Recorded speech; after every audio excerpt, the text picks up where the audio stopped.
halkımızda kadimiyetten akıllı adamlar oldu şu. İr doğulurdu. Musulman halkını ikiye bölüp ayrıca Türkmen halkının arasını doğunun arasında gep talıp şunun gücünü asırt ağzına alırsak değil terk ediliptir de şunu tarihlerde var. Şunu bir akıllı adam ağzı birliğe çağırttır halkı. Adam karşıya çağırttır. Şuna edip vereyim.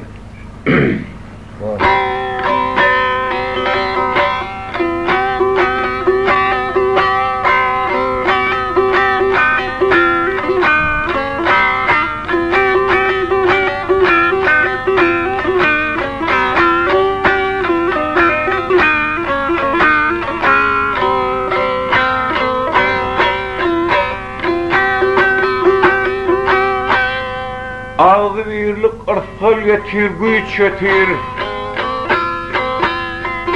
Ağzı birlik ırsal getir, güç getir. Ağzın ağlı olsa göçe göç olur.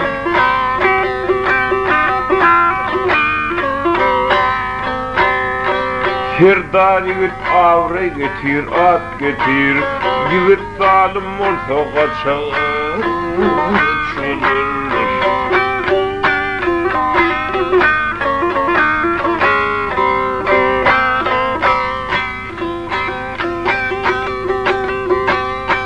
Bir yiğidin yaman bolsa görgüsü illen ayrı düşer artar belgesi.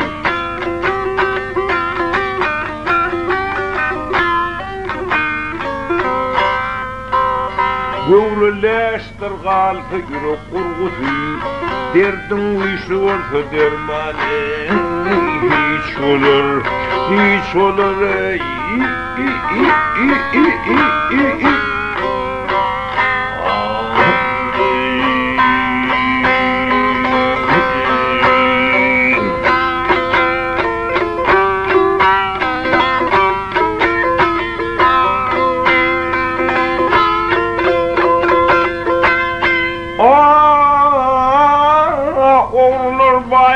Kişi hakkında ney, divanı merk olur acıl okunun.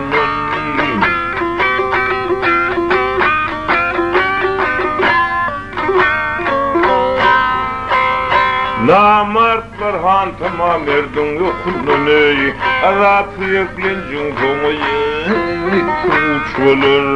kuç olur ey,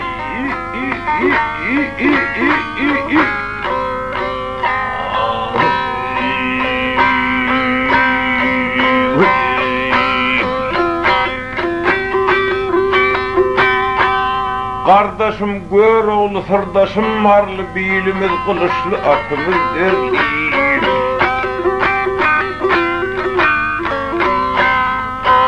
Ustu kâtivdir feridat terli, mehrinden doymasan gözüme aç olur ey.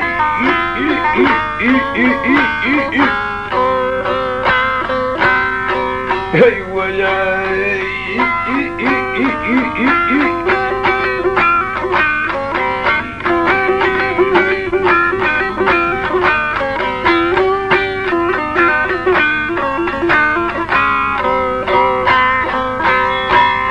Ustu kâtivdir feridat terli, mehrinden doymasan gözüme aç olur ey, aç olur.